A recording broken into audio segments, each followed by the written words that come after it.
Sou um homem de compromisso? Somos homens de compromisso? O meu pressuposto inicial aqui é de que todos nós somos homens de compromisso. Mas a grande pergunta é, com o quê? Nós somos comprometidos com o sucesso, somos comprometidos com a beleza, somos comprometidos com o dinheiro, somos comprometidos com a carreira, somos comprometidos com o cuidado pessoal. Nós somos comprometidos verdadeiramente com o quê? Com o que você é comprometido? Se talvez a gente fizesse um exercício rápido aqui e você começasse a listar algumas coisas com as quais você já se comprometeu, com as quais você se compromete, teria um monte de coisas. Eu quero, especialmente nesses minutos, abordar um tema com o qual talvez a gente não tenha um compromisso tão sério. Compromisso com o tempo. Compromisso com as etapas da nossa vida. E eu quero fazer isso olhando com vocês para o texto clássico sobre isso. Eclesiastes, capítulo 3. Nós vamos olhar aí especialmente para esse bloco de textos.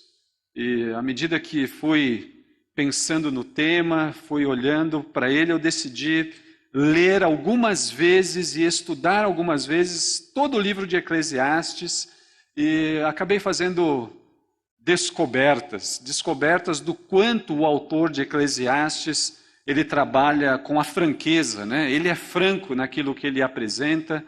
O autor de Eclesiastes ele traz algumas questões que inicialmente parecem questões sem respostas. Ele traz uma perspectiva da vida um tanto que existencialista, ele traz algumas coisas que nos deixam inquietos, mas o autor de Eclesiastes, ele também trata sobre o tempo. E a partir do capítulo 1 até o último capítulo de Eclesiastes, se nós prestarmos atenção, ele vai falar lá de geração, ele vai falar de dias, ele vai falar de tempo, ele vai falar de hora, ele vai falar sobre o tempo. E uma vez que ele fala sobre o tempo, a minha pergunta é: quão comprometidos nós somos com o tempo? Quanto nós somos comprometidos com as etapas da nossa vida? Que tipo de compromisso você tem com a etapa em que você está vivendo agora?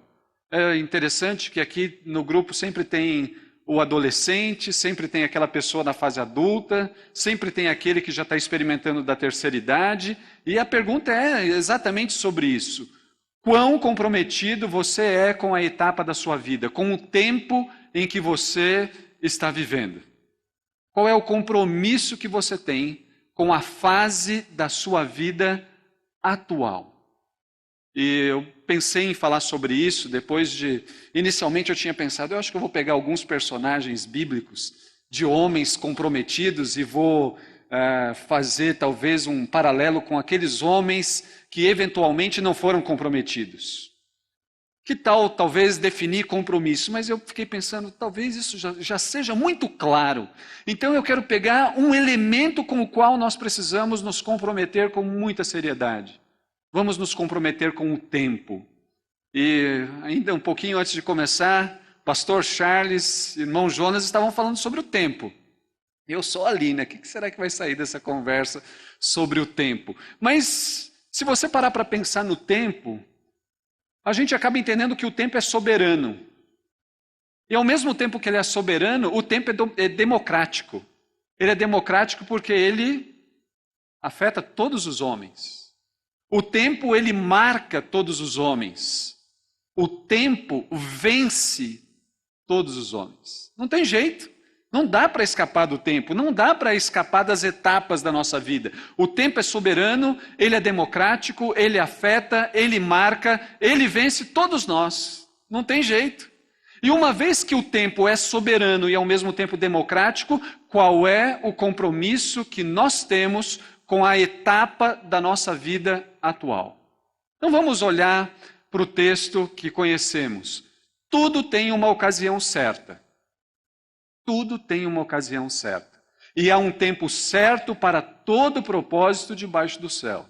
Tempo de nascer, tempo de morrer, tempo de plantar, tempo de arrancar o que se plantou, tempo de matar, tempo de curar, tempo de derrubar, tempo de edificar, tempo de chorar, tempo de rir, tempo de prantear, tempo de dançar, tempo de espalhar pedras e tempo de ajuntar pedras, tempo de abraçar e tempo de deixar de abraçar, tempo de buscar e tempo de perder, tempo de guardar e tempo de jogar fora, tempo de rasgar e tempo de costurar, tempo de ficar calado, tempo de falar, tempo de amar, tempo de odiar, tempo de guerra e tempo de paz. Olha que interessante. Uma vez que o autor, o sábio, está escrevendo sobre o tempo, ele já acaba chamando a nossa atenção que tem um jeito certo de lidar com cada situação. Do mesmo jeito que a gente começa a guerra, também tem o tempo de paz. Do mesmo jeito que a gente tem tempo de juntar pedras, também tem o tempo de espalhar. E o jeito que junta é diferente do jeito que espalha. E aí, curiosamente, a partir de Eclesiastes, capítulo 3, do verso 1 a 8, olha outros temas aqui, 3:11. Tudo que Deus fez é apropriado ao seu tempo. Deus fez de um jeito certo, de um jeito correto. É apropriado que em alguns momentos da nossa vida a gente tem algumas convicções e em outro momento a convicção seja diferente. É apropriado que a gente se comporte de um jeito em uma etapa da nossa vida, mas de um jeito completamente diferente em outra etapa. Deus fez tudo apropriado. Mas não para por aí. Olha o verso 17. Há um tempo para todo propósito. Um tempo para tudo que se faz. Olha isso. Há um tempo para todo propósito e um tempo para tudo que se faz. Tem coisas que nós fazemos em uma etapa da vida e que a gente não vai conseguir fazer em outra etapa. Hoje eu trouxe 2 amigos aqui, o Ricardo e o Túlio, e eu vou contar um negócio aqui para vocês que eu sei que depois, a vida inteira, eles vão ficar falando sobre isso e rindo de mim. Mas alguns dias atrás, nós estávamos num aniversário de criança. E nesse aniversário de criança tinha um brinquedo lá, sensacional. O brinquedo, você sentava nele com uma pessoa do seu lado e ele começava a girar de ponta cabeça, né? E eu falei assim, eu tenho que ir nisso. Eu gosto desse negócio. E eu fui no brinquedo com um menino de 8 anos. Nas 2 primeiras rodadas eu já estava pedindo, para. E a hora que o cara parou, acabou o aniversário para mim. Ou seja, o Denis que ia em montanha-russa, Hopi Hari, girava, digirava, agora não pode nem ir mais em brinquedo de criança. Acabou a festa. Eu tive que ficar meio quieto, tive que ir para o banheiro, deitar no banheiro, colocar a perna para cima.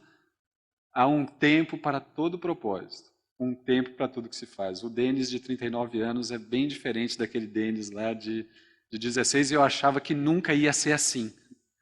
Eu achava que eu ia eternizar a minha adolescência. Mas não é mais assim. Agora, o autor de Eclesiastes, então, ele vai resumir o capítulo 3. E o jeito que ele encontra para resumir o capítulo 6 é com o capítulo 8, verso 6. Olha o que ele diz. Há um tempo e modo certo de agir. Em cada tempo você age de um modo diferente. Denis, não dá para continuar indo nesses brinquedos. A fase desses brinquedos passou. Há um tempo e modo certo de agir. Há um tempo e modo certo de agir. É fantástico, uma vez que o autor de Eclesiastes ele vai trabalhando com essa dinâmica do tempo. Como se comportar, como avaliar, o que acontece numa fase não vai acontecer na outra, aquilo que está acontecendo necessariamente não é para você aproveitar na fase em que você está. Ele chama a atenção que você precisa considerar que você vai ter que agir de maneiras diferentes, em etapas diferentes da sua vida. E aí, uma vez que o autor chama a nossa atenção, eu quero desafiá-los a se comprometer com as etapas da sua vida. eu quero que nessa manhã a gente considere que nós precisamos estar comprometidos com o tempo, com a etapa, mas a partir de duas perspectivas. A primeira, a gente precisa estar comprometido em viver bem em cada etapa da nossa vida. A gente precisa estar comprometido na etapa que nós estamos agora, seja a adolescência, seja a fase adulta, ou seja o envelhecimento, a terceira idade, nós precisamos estar comprometidos em viver bem. E eu não estou falando de existência. Existir é fácil. Viver bem é uma outra história. Eu estou falando de viver bem. Nós precisamos nos comprometer em viver bem. E só tem jeito de viver bem se a gente viver com sabedoria. E para a gente viver bem com sabedoria, nós precisamos temer a Deus. É assim que o livro vai terminar. Então esse é o primeiro compromisso que nós precisamos assumir. Eu vou viver bem. Denis, não dá mais para ir nos brinquedinhos. Beleza. O que dá para eu fazer então? Dá para eu sentar na mesma roda do Túlio e do Ricardo e ficar batendo papo com eles, porque eles já não vão no brinquedo há muito tempo. Dá para fazer isso agora. Mas, se eu e você precisamos nos comprometer a viver bem com a etapa em que estamos, nós também precisamos nos comprometer em se despedir e encerrar bem as etapas pelas quais vamos passar. Eu já fui criança, adeus criancice, acabou a criancice. Virei adolescente, adolescência, tchau, foi bom, mas tchau.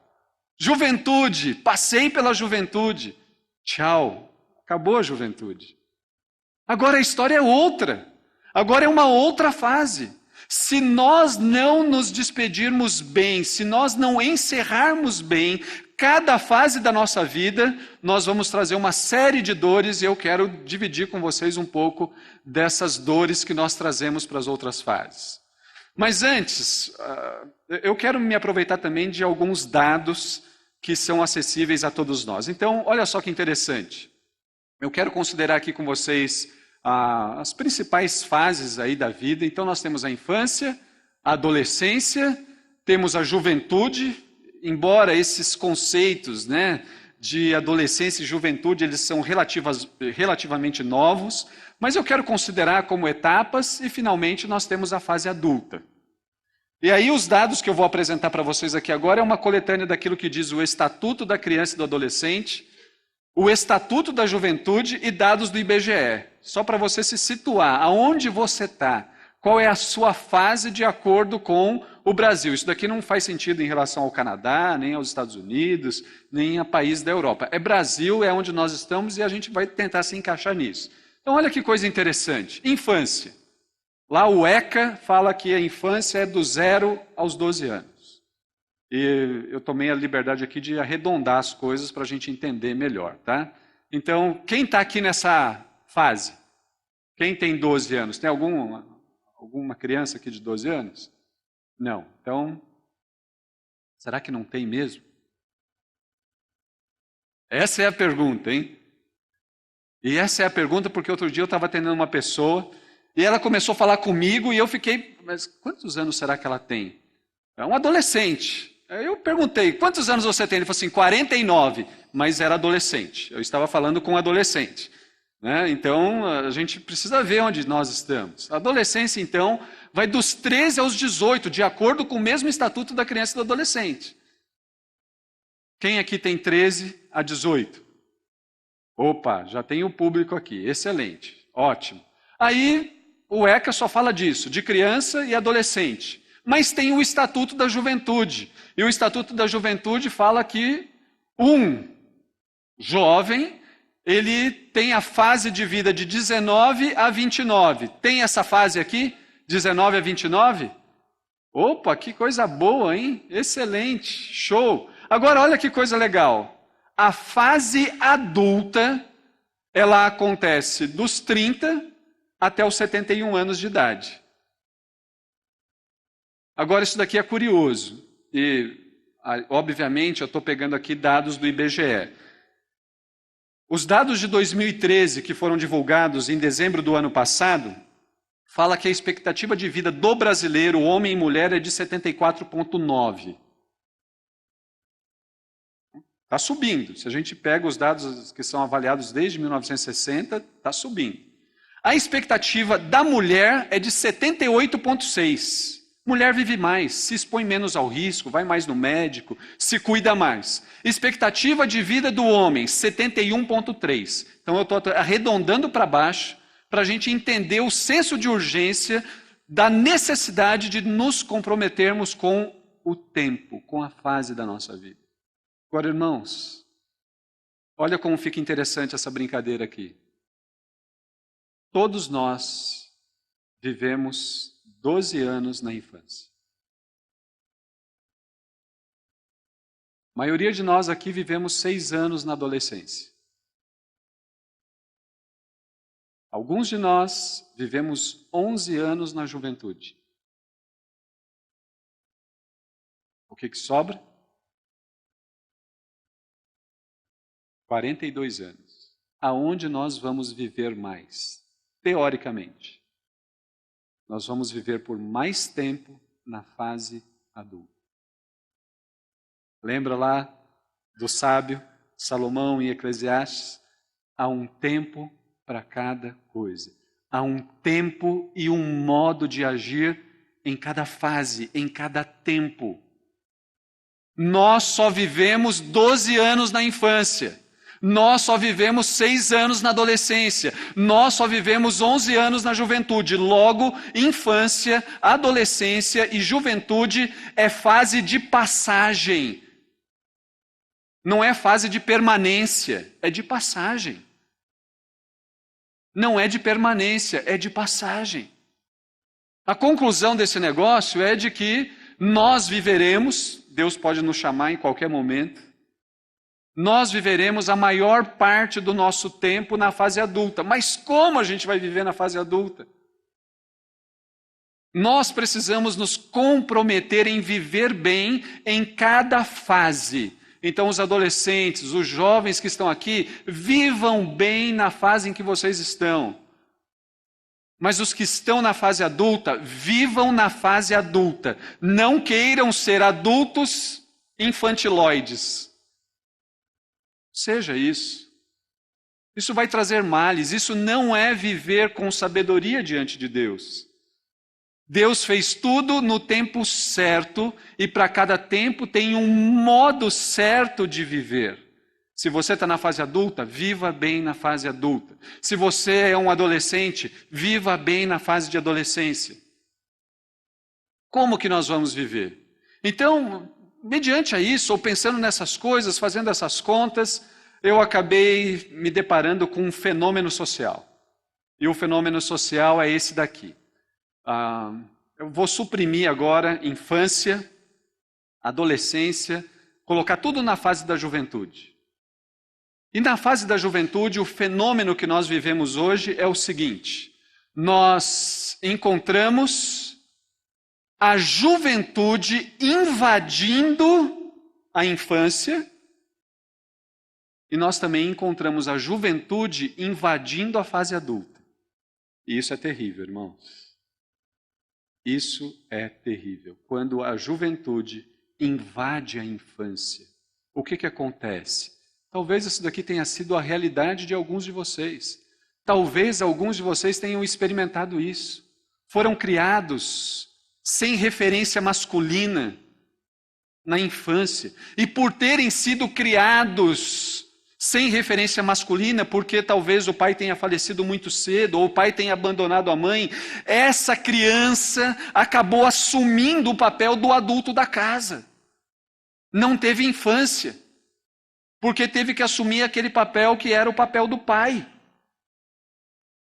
Outras vezes, essa criança foi exposta a situações muito difíceis. Ainda era uma criança, mas já tinha que assumir compromissos da fase seguinte. Tiveram que assumir responsabilidades de adultos. Talvez alguns de vocês aqui saíram muito cedo de casa para trabalhar, não tinha 12 anos, mas já estava fazendo alguma coisa para levar o dinheiro para casa, para sustentar a mãe e mais alguns irmãos. Tem alguém aqui que experimentou isso? Tem? Está lá. A juventude invadindo a infância. Não foi assim que Deus fez. Mas isso aconteceu. Alguns foram rejeitados e desprezados e ofendidos na infância. Não foram ouvidos. E por não serem ouvidos, por terem sido rejeitados, acabaram assumindo posturas diferentes para com a vida. Posturas de um homem maduro enquanto era uma criança. Alguns foram obrigados a trabalhar muito cedo. Sofreram. E uma vez que se sofre na infância, uma vez que tem obrigações na infância, o que acaba acontecendo? A juventude invadiu a infância, porque teve que tomar decisões de uma etapa mais adiante. O resultado disso, é claro, teve pouco futebol, não deu para jogar futebol. Não deu para jogar futebol na rua, porque tinha que trabalhar para ajudar a mãe. Não deu, por exemplo, para ter muito tempo de lazer.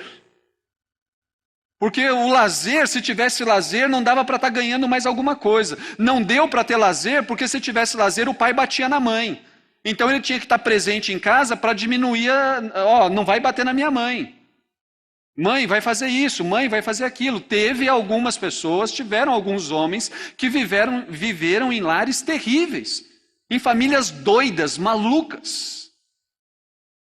E por conta disso, eu não vou para o lazer, porque pode ser que eu vá para o lazer e chegue aqui e não tenha mais casa, não tenha mais pai, não tenha mais mãe, não tenha mais família. Não deu para ter lazer. Não deu para ter amigos.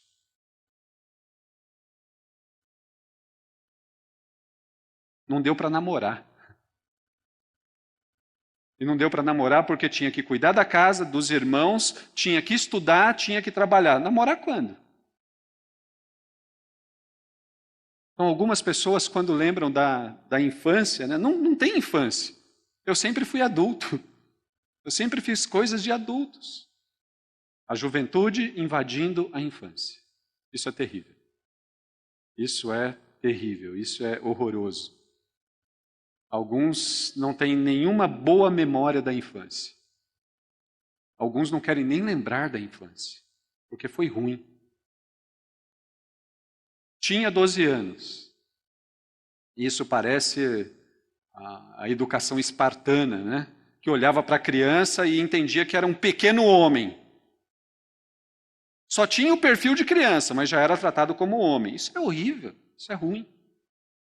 Agora, talvez pior do que isso é quando a juventude, aí a infância, a adolescência e a juventude invadem a fase adulta. O que a gente vê? A gente vê homens movidos pela paixão. Não pensam, só tomam decisões. São extremamente passionais. Não para pensar, não procuram um conselheiro. Toma decisão de qualquer jeito. Isso é terrível.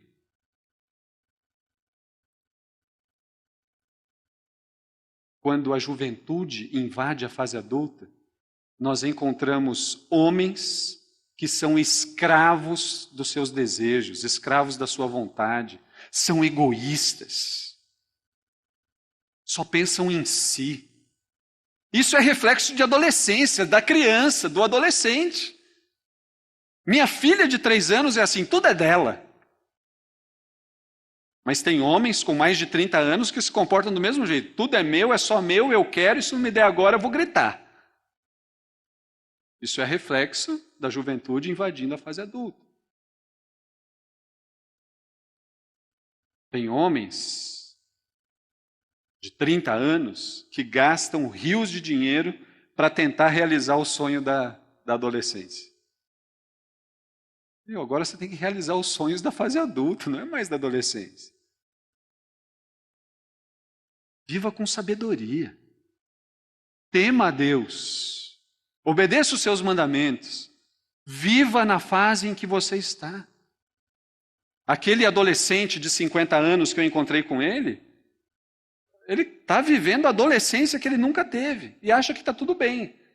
Só que o resultado disso, a esposa está morrendo, o filho está largado, mas ele está vivendo a adolescência que ele não conseguiu viver, porque veio para São Paulo novo, aí começou a trabalhar, aí começou a fazer isso, começou a fazer aquilo, arrumou uma namorada, casou com a namorada, então ele não curtiu a vida, ele resolveu curtir a vida agora. Quando a juventude invade a fase adulta, nós nos deparamos com homens que gastam rios de dinheiro tentando realizar sonhos do passado. Isso é terrível. Tem homens de mentes confusas. O cara está casado há 20 anos, mas outro dia ele estava passando na rua e viu aquela namoradinha lá dos 14 anos. Ele falou assim, nossa, eu não sei se eu amo a minha esposa de 25 anos ou se eu amo aquela menininha que eu namorei com ela quando eu tinha 14 anos. Isso é reflexo da infância invadindo a fase adulta.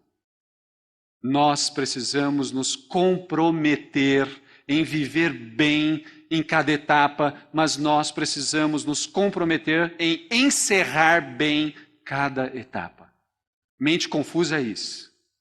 O cara está casado há 25 anos, mas tem dúvida se ama a esposa. Ele tem dúvida, será que eu deveria ter casado com ela mesmo? Filho, por favor. Adurece, não é possível, pelo amor de Deus. Não é possível você ter essa dúvida.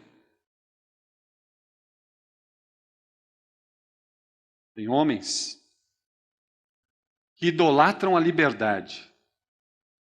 Estão casados, têm seus filhos, mas querem ter o tempo do futebol, querem ter o tempo com os amigos, querem ter o tempo para eles mesmos, como se os outros tempos não fossem para ele, né?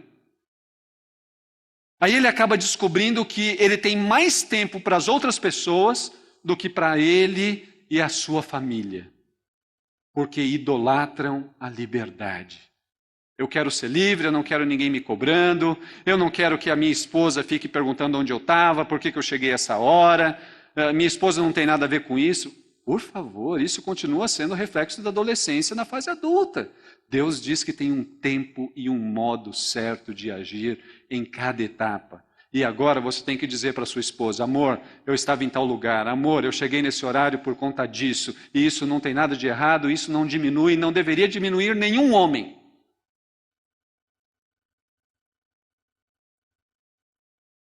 Irmãos, por favor, não estou dizendo que não é para jogar futebol, ter tempo com os amigos, nada disso. Mas eu estou dizendo que a liberdade ela não deve ser idolatrada. Tem homem que não quer assumir o compromisso de homem, de marido, de pai, e abre mão de todas essas coisas em nome de outras coisas, coisas que são secundárias e terciárias. Tem homens que procuram a fonte do rejuvenescimento, vivem atrás, quer passar debaixo do arco-íris, quer encontrar lá para continuar bonitão, novão, garotão, e aí inevitavelmente, lembram dessa figura aqui? O tio da suquita? O negócio fica ridículo. Né? Lembram desse comercial? Lembram disso? Viver atrás da fonte do rejuvenescimento é um reflexo de que ainda não entendeu que é para viver bem, com sabedoria, a fase em que está. Esse tem que ser o nosso comprometimento. Nós precisamos nos comprometer a viver bem na fase em que nós estamos. Tem homens que tornam a autocomiseração como marca da vida. Tem homens que a esposa de manhã precisa empurrar. Vai trabalhar, chuta ele para ele sair da cama. Vai trabalhar, ela levanta, faz a lancheirinha dele para ele ir trabalhar. Gente, isso é reflexo, é o adolescente que tem dificuldade de acordar. É ele que fala, não, mais 10 minutinhos que viram 1 hora. Mas o homem na fase adulta, que fica lá e chora, e murmura, e pega a margarida, bem me quer, mal me quer. Quando o homem se comporta dessa maneira, ele coloca um peso tão grande no ombro das suas esposas, que não é para elas carregarem. Irmãos, entendam o que eu estou dizendo. Nós ficamos tristes, algumas vezes deprimidos, algumas vezes enfrentamos fraquezas, e as nossas esposas se tornam as melhores companheiras que nós poderíamos ter. Mas quando o homem torna a autocomiseração uma marca da vida dele, ele está prejudicando a sua esposa e a sua família. Final de semana passado eu estava triste e tinha visita em casa e aquele negócio eu chateado e a Cátia olhou para mim e falou assim, esse cara não está bem. E aí o final de semana, domingo eu sentei lá na minha cama, chateado, aí a Cátia entrou no quarto, falou assim, Denis, você não está bem, né? Eu disse, não estou. Está acontecendo isso, isso, isso. Ela simplesmente me deu um beijo e me deixou ali onde eu estava. Ótima companheira. Eu precisava do beijo dela. Mas precisava ficar ali naquele momento, quieto, sentado. Mas passou. Quando nós tornamos essa autocomiseração, a tristeza, como marca da nossa vida, as nossas esposas sofrem, os nossos filhos sofrem. E isso continua sendo um reflexo da infância, da adolescência e da juventude invadindo a fase adulta. Eu quero propor aqui algumas características dos homens que são comprometidos em viver bem e encerrar bem cada fase da vida. Irmãos, é urgente, é prioritário que a gente se comprometa com a etapa em que estamos. O homem comprometido, ele decide viver o presente, não o passado. Alguns sofreram na infância, alguns não tiveram infância. Não tem jeito, essa é a realidade, isso aconteceu. Viveu numa família louca, não teve pai, não teve referência, teve que trabalhar muito cedo, é um fato, aconteceu. Mas aquela história passou, ela não existe mais. Homens comprometidos com a etapa em que estão, eles decidem viver o presente, não mais o passado. Eles não falam, mas eu não tive, quando eu era criança eu não fui na Disney. Não foi mesmo, mas aquela fase passou. Homens comprometidos, eles vivem o presente, não ficam vivendo o passado. Eles aceitam a vida como ela é e não como ela deveria ter sido. Ah, minha vida deveria ter sido assim, assim, assim, assim, assado. Não foi. Sua vida é como é. Homens comprometidos com a etapa da vida, olhando para aquilo que o texto bíblico diz, eles vivem o presente. Eles aceitam o que têm e não o que gostaria de ter. Homens comprometidos enfrentam a renúncia. É uma delícia ir jogar futebol com os amigos, sair com os amigos, fazer um passeio sozinho. Mas homens comprometidos com viver bem, encerrar bem a etapa da sua vida, eles enfrentam a dor da renúncia. Não, eu não vou, porque agora é a hora de cuidar da minha esposa, é a hora de cuidar dos meus filhos. Agora é a hora de eu ficar com eles. Esses homens, eles enfrentam a dor da renúncia porque é ruim, né? Está todo mundo lá, mas ele ficou aqui. Mas ele ficou bem. Ele ficou bem. Esse homem, ele renuncia à liberdade para cuidar do filho, para colocar o joelho no chão por aquele filho que vai morrer. Outro dia eu estava ouvindo a história de um homem que a esposa fala assim, quando meu filho nasceu, meu marido pirou. Fiquei sem ver ele 3 semanas. Como? Como? Porque era tanta novidade para ele que ele foi para um retiro de 3 semanas. É pegadinha, só pode ser. Homens comprometidos, eles renunciam. Está difícil, mas eu vou ficar aqui, porque esse momento é necessário a minha presença. Renuncia à liberdade do futebol, do encontro com os amigos, do churrasco, do não sei o quê, da viagem. Né? Homens comprometidos são fiéis ao cônjuge, amam a esposa, aprendem a cuidar da esposa. Se você está comprometido com a etapa da sua vida, e se a sua etapa, se na etapa que você está casado, aprenda a cuidar da sua esposa. Aprenda a cuidar da sua esposa. E isso vai exigir que você retire dos ombros dela o peso que ela está carregando por sua causa, por você não estar comprometido com a etapa da sua vida.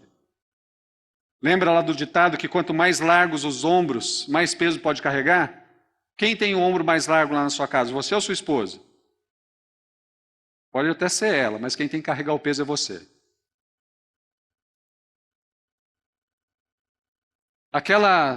Alguém assistiu aquele filme Comer, Rezar e Amar? A autora lá do filme, ela diz assim: casamento não é esporte para criança. E a gente tem que levar isso a sério. Se a gente está comprometido em viver bem em cada etapa e encerrar bem em cada etapa, nós precisamos aprender a cuidar e a amar as nossas esposas. Não tem jeito, não dá para fugir desse negócio. Homens comprometidos com a etapa, eles enfrentam as crises com calma. Gente, já viram mulher histérica? Já viram? Alguém já viu aqui mulher histérica? Grita, fala palavrão, fala alto, chuta, bate, fala que vai processar, que vai não sei aonde, que vai fazer não sei o quê. É feio, não é? Homem histérico é pior ainda.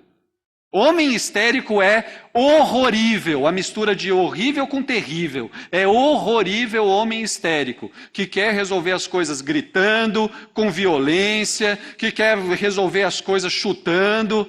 Isso é horrorível.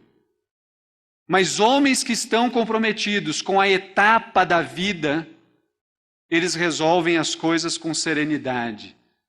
Em Eclesiastes capítulo 10, verso 4, o texto bíblico diz assim: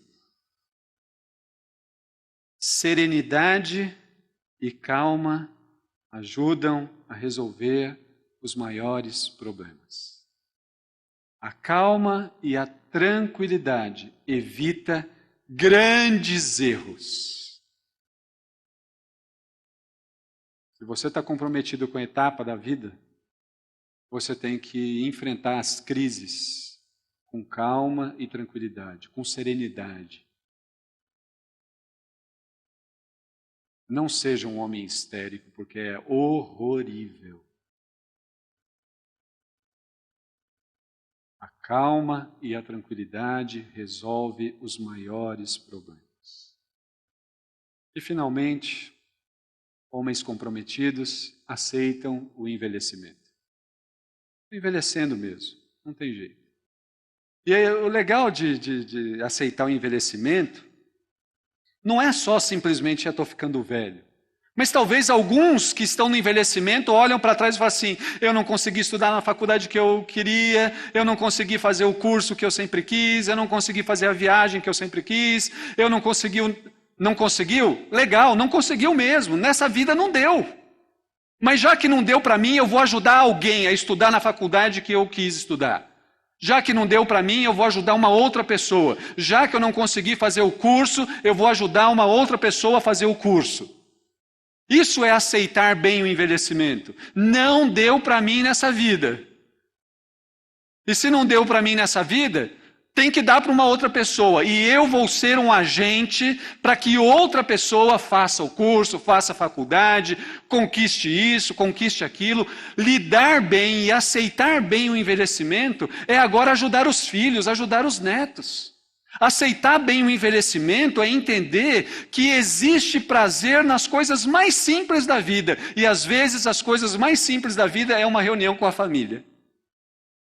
Ali ele se realiza. Então, irmãos, Quando nós olhamos para Eclesiastes, capítulo 3 e todo o livro, de uma certa maneira, o autor chama a nossa atenção para se comprometa com a etapa da vida em que você está. Mas cuidado, homens. Não deixe a infância invadir a fase adulta.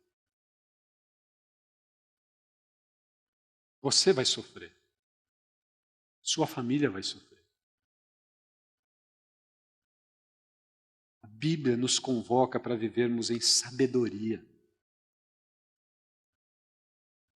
Viver é diferente de existir. Nós precisamos nos comprometer em viver bem em cada etapa da vida para a glória de Deus, mas nós precisamos nos comprometer em encerrar bem cada etapa da vida. Vou terminar aqui com o texto de Coríntios, 2 Coríntios, capítulo 4. As coisas visíveis são temporais, ao passo que as que não se veem são eternas. Ser um homem de compromisso, amadurecer, dói muito. Mas amadurecer, se comprometer, traz a nós paz e estabilidade. Amadurecer dói. Eu quero dizer aqui para nós nessa manhã, que nesse momento, nessa manhã, agora é a hora da gente chorar a última lágrima. Sua vida, sua infância foi ruim, a adolescência foi ruim. Chore então a última lágrima hoje e se despede da adolescência. Agora é hora de fazer isso. Chore a última lágrima ruim das fases passadas, mas parem de viver nelas. Mas ao mesmo tempo que é o momento de chorar a última lágrima, é momento também de olhar para o futuro com esperança. E sabe por que a gente pode olhar para o futuro com esperança? Porque lá no futuro o nosso Salvador está nos aguardando. Nós podemos olhar para frente com esperança, nós podemos acreditar que vai ser melhor, porque lá na frente nós temos a promessa de que nos encontraremos com o nosso Salvador. Então, irmãos, eu quero convidá-los a abaixar sua cabeça mais uma vez, a fechar os seus olhos. E talvez esse seja um momento onde, se algo está fazendo sentido para você, e se o sentido é, eu vou me despedir da adolescência que tem invadido a minha fase adulta. Eu vou me despedir da minha infância que continua invadindo a minha fase adulta. Agora você pode dizer ao Senhor, Senhor, chega. Não quero mais. Não quero mais ficar vivendo o passado no presente. Realmente foi ruim as etapas anteriores da minha vida. Mas eu estou nessa etapa e eu quero vivê-la com sabedoria, do modo certo, do jeito correto. Você pode dizer isso ao Senhor. Ao mesmo tempo que você pode dizer isso ao Senhor, você pode agradecê-lo. Porque se você olhar para frente, se você olhar para o futuro, a promessa é de que nós vamos nos encontrar com o nosso Salvador.